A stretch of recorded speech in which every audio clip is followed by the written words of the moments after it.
If old memories still upset you, write them down carefully and completely. I'll tell you a study first. It was done by this man named James Pennebaker, a couple of studies, and many other people have done similar studies. And Pennebaker wanted to test a Freudian idea derived from Sigmund Freud, that expressing emotion about past trouble was curative. And so he had university students come in and write 3 days in a row for 15 minutes about the worst thing that ever had happened to them, or to come in for 3 days and write for 15 minutes about things that had happened that were mundane in the last couple of weeks. And then he tracked them across time, and many people have done studies like this. And he found that people who wrote about negative past experiences were unsettled by it to begin with, unsurprisingly, but 6 months later, they were doing much better than the control group on a variety of different measures. And because he's a very smart psychologist, he didn't stop there. He went and looked at their accounts, and he counted the emotion words, and he also counted words that were indicative of understanding or comprehension. And then he used the number of those words to predict how well people did. And what he found was that emotional content didn't predict improvement, but words indicative of understanding did. And that's an extraordinarily interesting finding. And I want to explain, at least in part, why it's so relevant. So then we might talk a little bit about memory and what memory is and what it's for.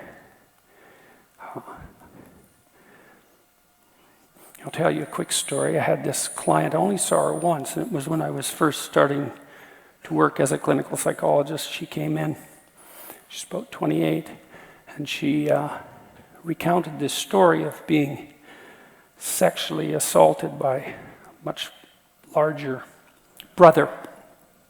And she told me the story. She was quite tearful. And I said, at the end, I said, well, how old were you when this happened? And she said, I was 4. And I thought, 4-year-old, 15-year-old brother, something like that. You know, that was the image in my mind. And I said, well, how old was your brother? And she said, 6. And I thought, 6, eh? Well, she'd grown up under the shadow of this assault, and it had contaminated her relationship with, well, men and her family, as you can imagine. And she was still afraid in a deep way that she was vulnerable like that. And I said, 4 and 6, eh? Have you seen a 6-year-old lately? She said, we talked about that. I said, you know, when you're 4, a 6-year-old is an adult. But when you're 29, a 6-year-old is a kid. And another way of looking at what happened to you is that you were 2 really badly supervised children. And that really, like, it worked, you know. It triggered something. And it was a relief to her. I'm not claiming something magical about that, but there's something strange about it, you know, because she had continued to view herself as vulnerable in some fundamental manner. She hadn't updated that memory of being 4, or the memory of her brother. And when I suggested to her that they were 2 very badly supervised children, that put the whole episode in a whole new light. One of the things that was so interesting to me about that, because she wasn't so much the target of someone that was specifically malevolent and exploitative, right? Which is sort of at the core often of a traumatic experience. What was so interesting to me about that, at least in part, was that she walked out of there with a different memory than she walked in with.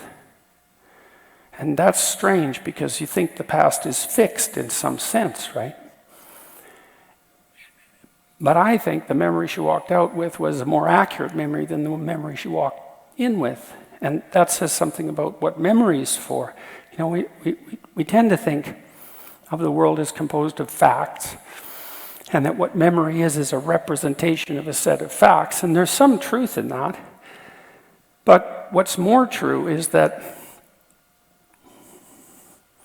memory is part of the whole process of behavioral and cognitive adaptation to the world. And that's much more like drawing a map. Because what you really want to know about the world is how to make your way through it in a manner that, well, let's say, isn't catastrophic and is also desirable. And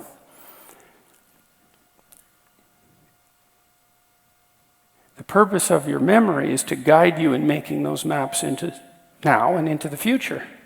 Why remember otherwise? You want to extract out from the past information that you can use productively in the future.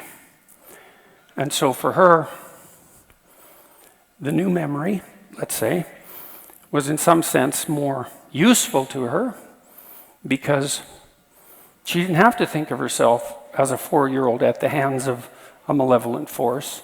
It wasn't appropriate for her age and level of maturity. And she may still have had personality attributes that might have made her a target for someone malevolent, but it wasn't obvious merely as a consequence of having that experience 25 years ago that that was the case. So it needed to be updated. Now, I had someone sent me a question online last week. I was answering a bunch of questions in a Q&A, and he said, I'm in university, and I'm plagued by these memories of people humiliating me in high school. This person was bullied, and I'm having murderous fantasies as a consequence. What should I do about that? And I answered the question. I'll release that online in a while, but why would he be being plagued by those memories? Why won't the past leave you alone? Why won't the past leave him alone? He's in university now. He's not even in the same town. Who cares about the past bullies? Why can't you let it go? Or, more accurately, why won't it let you go? Because that's really a better way of thinking about it in some sense. And this chapter was written about memories that sort of come to you unbidden and plague you. And that's especially the case, it's relevant, if the memories still have a fair bit of negative emotion associated with them. That might be fear, might be shame, it might be rage. In his case, it was all of those, I would say, certainly shame and rage were very much tangled together. And part of the answer to that is your natural response to anything you don't understand is twofold. One part is curiosity, and that propels you out into the unknown so that you can explore it. Another part is fear, and the reason for that is that something you don't understand can hurt you. And so the fear is there to begin with. When you encounter something new, the fear is there. If you watch young children, when they go out to explore the world, maybe they're 2 or 3, and they're with their mother in a playground, although kids differ individually in this proclivity. But what they'll do is they'll hang around their mother to some degree when they first get to the playground. And the reason they hang around their mother is because she's mapped, right? So the space around her is a space the child understands. The child knows what's going to happen when he or she is in the immediate vicinity of the mother. And hopefully that's something good. Or maybe the child wouldn't be there and would be off in the playground, but we're talking about normal circumstances. And then, as the child inhabits this familiar space in an unfamiliar place, they learn by observation that nothing bad is happening. And that is their first map of the, let's say, the new playground. The first map would be, If I'm beside mom in this new place, it's just as secure as I am at home. And that learning happens just because nothing happens.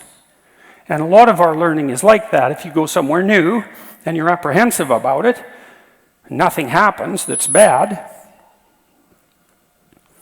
then the fear disappears. And that's very interesting to know, because we tend to think we learn fear, but that isn't true. Fear's there, and you learn security.